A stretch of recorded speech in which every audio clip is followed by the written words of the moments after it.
नमस्कार, स्वागत है आप सभी का सुजस सारांश की इस क्लास में। इस क्लास में हम पढ़ते हैं राजस्थान का करंट अफेयर्स, जिसका आधार होता है राजस्थान सरकार की सुजस पत्रिका। शुरुआत करते हैं हेडलाइंस के साथ। सबसे पहली जानकारी, केंद्र सरकार की जन कल्याणकारी योजनाओं का प्रदेश में होगा प्रभावी क्रियान्वयन। मुख्यमंत्री ने ऐसा कहा। केंद्र सरकार की जन कल्याणकारी योजनाओं के प्रचार प्रसार के लिए अभी राजस्थान में कार्यक्रम चल रहा है, जिसका नाम है विकसित भारत संकल्प यात्रा, जो कि 16 दिसंबर को शुरू हुई और 26 जनवरी तक ये कार्यक्रम संचालित रहेगा। इसके बाद है स्नेह स्वागत सम्मान। तो केंद्रीय मंत्री की मुलाकात हुई राजस्थान के मुख्यमंत्री से। विधानसभा अध्यक्ष और मुख्यमंत्री की शिष्टाचार मुलाकात, और यहाँ आदित्य L1 जो अब सूर्य के लैग्रांज पॉइंट पर पहुंच चुका है। देखेंगे हम आदित्य L1 के बारे में आज कुछ जानकारियां भी। कृषि एवं उद्यानिकी मंत्री डॉक्टर किरोड़ीलाल मीणा ने कार्यभार ग्रहण किया और यहां योजनाओं के क्रियान्वयन में राशि का समुचित उपयोग करें, पंचायत राज मंत्री ने ऐसा कहा। अगले पेज पर जो जानकारी है ये है विकसित भारत संकल्प यात्रा से संबंधित। फिर अगली जानकारी, अभी अभी जो राजस्थान में जयपुर में संपन्न हुआ 58वां डीजीपी और आईजीपी कॉन्फ्रेंस, उसमें प्रधानमंत्री शामिल हुए थे, वो यहाँ से अब वापस दिल्ली रवाना हुए। योजनाओं को कागजों के बजाय धरातल पर उतारें, उप मुख्यमंत्री दिया कुमारी ने ऐसा कहा। फिर है स्वस्थ भारत की रचना करें, विधानसभा अध्यक्ष वासुदेव देवनानी। उप मुख्यमंत्री डॉक्टर प्रेमचंद बैरवा ने रामचंद्र जी मंदिर में दर्शन किए, सामान्य सी जानकारियां। और सामाजिक न्याय एवं अधिकारिता मंत्री ने कार्यभार ग्रहण किया। कौन है? अविनाश गहलोत। फिर विकसित भारत संकल्प यात्रा के बारे में ही अलग अलग फोटोग्राफ्स आप देख पा रहे हैं। इसके बाद जो जानकारी एग्जाम के हिसाब से जरूरी है वो दो जानकारी आज निकल के आती है। पहली है आदित्य L1 मिशन जो कि अपने गंतव्य पर पहुंच गया, और दूसरा विकसित भारत संकल्प यात्रा। अब आदित्य L1 का जो गंतव्य था वो क्या था? इसका गंतव्य यही L1 पॉइंट है। ये L1 पॉइंट यानी कि लैग्रांज पॉइंट जिसको कहा जाता है, यही इसका गंतव्य है। आदित्य L1 के बारे में थोड़ी सी जानकारी हम समझ लेते हैं कि जैसे कब लॉन्च किया गया। ये मिशन लॉन्च किया गया 2 सितंबर 2023 को। आदित्य L1 क्या है? ये है सौर वेधशाला लैब।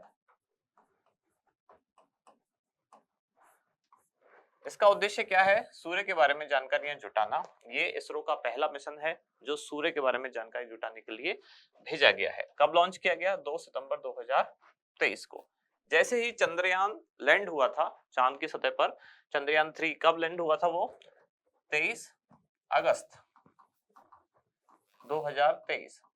उसके कुछ टाइम बाद ही आदित्य L1 लॉन्च किया गया, यानी कि 2 सितंबर 2023 को।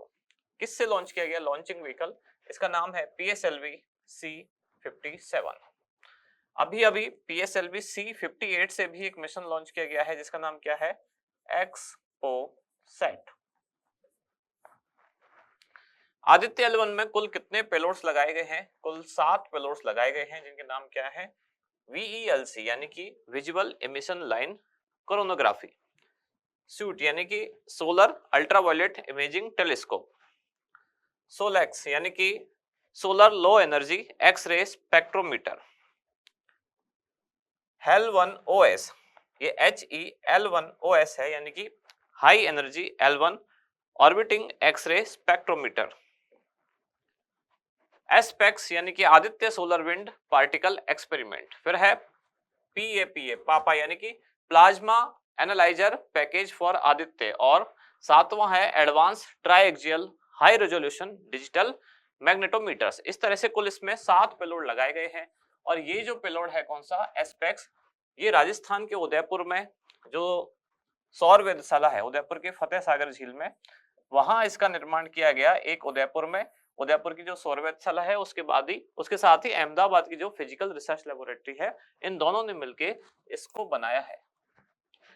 लैग्रांज पॉइंट पर कब स्थापित हुआ आदित्य L1? 6 जनवरी 2024 को, यानी अभी 2 दिन पहले। यह इसरो की पहली सौर वेधशाला है जिसे लैग्रांज 1 पॉइंट के हेलो ऑर्बिट में स्थापित कर दिया गया है। हेलो ऑर्बिट क्या होता है? लैग्रांज पॉइंट पर ऐसी वो ऑर्बिट, ऐसी कक्षा, यानी अगर इसको लैग्रांज पॉइंट माने तो इस कक्षा जिसमें इसके चारों तरफ चक्कर लगाएगा उसको कहा जाएगा हेलो ऑर्बिट। यहां से लगातार बिना किसी ग्रहण के सूर्य का अध्ययन कर सकेगा, यानी लैग्रांज पॉइंट ऐसी स्थिति पर होगा जिसमें बीच में कोई ग्रहण ना पड़ेगा।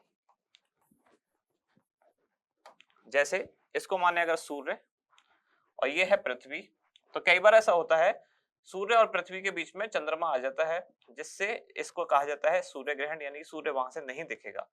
अब ये जो आदित्य L1 को स्थापित किया गया है वो ऐसे पॉइंट पर स्थापित किया गया है जहां सूर्य ग्रहण जैसी नौबत इसमें नहीं आएगी और ये लगातार सूर्य को ऑब्जर्व कर पाएगा। इसको पृथ्वी से लगभग 15 लाख किलोमीटर दूर, यानी जो इसका L1 पॉइंट है आदित्य L1 वो पृथ्वी से लगभग 15 लाख किलोमीटर की दूरी पर है, और जबकि पृथ्वी से सूर्य की औसत दूरी कितनी है, ये है लगभग 15 करोड़ किलोमीटर। यहाँ औसत दूरी क्यों लिखा है, क्योंकि दीर्घ वृत्ताकार कक्षा में पृथ्वी सूर्य का चक्कर लगाती है इस तरह से, ये अगर सूर्य है ये अगर पृथ्वी है तो इन दोनों के बीच की दूरी लगातार बदलती रहती है। अगर पृथ्वी यहाँ होगी तो ये काफी पास होगा, यहाँ होगी पृथ्वी इस कक्षा में, पृथ्वी यहाँ होगी तो ये अधिकतम दूरी होगी। औसत दूरी लगभग कितनी होती है, 15 करोड़ किलोमीटर। तो जो L1 आदित्य L1 स्थापित किया गया है 15 लाख किलोमीटर पृथ्वी से उसकी दूरी है, यानी पृथ्वी से सूर्य की दूरी का लगभग 1% ही उसने अभी कवर किया है, और यही उसका वो एरिया है जहां वो रिसर्च करेगा, अपना पूरा जो भी उसका लाइफ टाइम में यही रिसर्च करेगा। इसरो से पहले यूरोप, अमेरिका, जापान और चीन की जो अंतरिक्ष एजेंसियां हैं वो इसी तरह के सोलर मिशन लॉन्च कर चुकी हैं। आदित्य L1 का जो पेलोड है एस्पेक्स, इसका निर्माण उदयपुर की सौर वेधशाला और अहमदाबाद की फिजिकल रिसर्च लेबोरेटरी द्वारा संयुक्त रूप से किया गया है।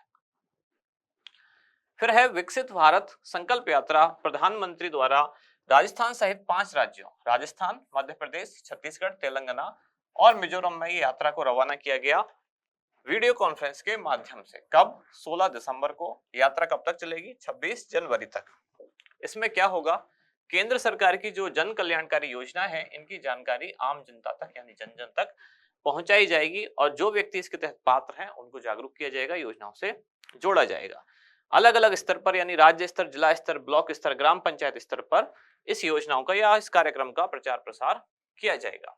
भारत सरकार की तरफ से राजस्थान में कुल 280 सुसज्जित रथ भिजवाए गए हैं ताकि केंद्र सरकार की योजनाओं का जन जन तक प्रचार प्रसार किया जा सके। 26 जनवरी 2024 तक ये काम किया जाएगा। आज का अभ्यास प्रश्न, हाल ही में अपने गंतव्य पर पहुंचे आदित्य L1 के किस पेलोड के निर्माण में उदयपुर स्थित सौर वेधशाला की भागीदारी रही। आपके ऑप्शन यहाँ दिए गए हैं, VELC, SUIT, SPEX और HEL1OS। इनमें से क्या है सही उत्तर, वो आप बताएं कमेंट्स में।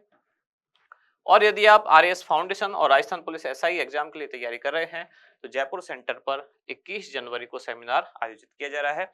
RAS फाउंडेशन बैच के लिए सुबह 10 बजे और राजस्थान पुलिस SI बैच के लिए सुबह 11:30 बजे। अगर आप जुड़ना चाहते हैं तो QR कोड को स्कैन करके अपना रजिस्ट्रेशन करा सकते हैं। यहाँ समाप्त होती है आज की क्लास। अब मिलते हैं कल अगली न्यूज के साथ अगली क्लास में। धन्यवाद।